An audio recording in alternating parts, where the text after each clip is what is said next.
પિતૃની ઉત્પત્તિ કઈ રીતે થઈ સાંભળજો. પિતૃ આપણે કરતા હોઈએ, એની ઉત્પત્તિ સૌથી પ્રથમવાર ક્યારે થઈ? વરાહ પુરાણ 34મો અધ્યાય. મહાતપા નામના ઋષિ બોલ્યા, બ્રહ્માજીએ જ્યારે સૃષ્ટિની ઉત્પત્તિ કરવાની ઈચ્છા કરી ત્યારે તેમના શરીરમાંથી ધુવાળા જેવા વર્ણવાળી તેજસ્વી તન માત્રાઓ ઉત્પન્ન થઈ. જગતની ઉત્પત્તિની કથા સાંભળી હતી આપણે. બ્રહ્માજી કમળ ઉપર બેઠા અને તપ કરતા હતા. જગત બનાવવાની ઈચ્છા થઈ ત્યારે બ્રહ્માજીના શરીરમાંથી એક ધુવાળો ઉત્પન્ન થયો અને એ ધુવાળો બ્રહ્માજીને કેવા લાગ્યો, અમારે સોમરસનું પાન કરવું છે, અને એનું મુખ ધુવાળાનું આકાશ તરફ હતું. એ તન્માત્રાઓ જોઈને બ્રહ્માજી બોલ્યા, તમે સર્વ ગૃહસ્થાશ્રમીઓના પિતૃઓ બનજો.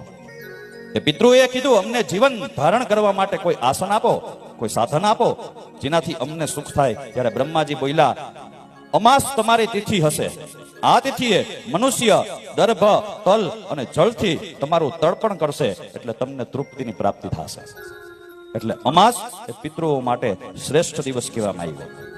અને શ્લોક પણ છે, તિલાદેયાસ તથે તસ્યા મુપોસ્ય પિતૃ ભક્તિતઃ પરમમ તસ્ય સંસ્તુષ્ટા વરમ યચ્છત માચિરમ.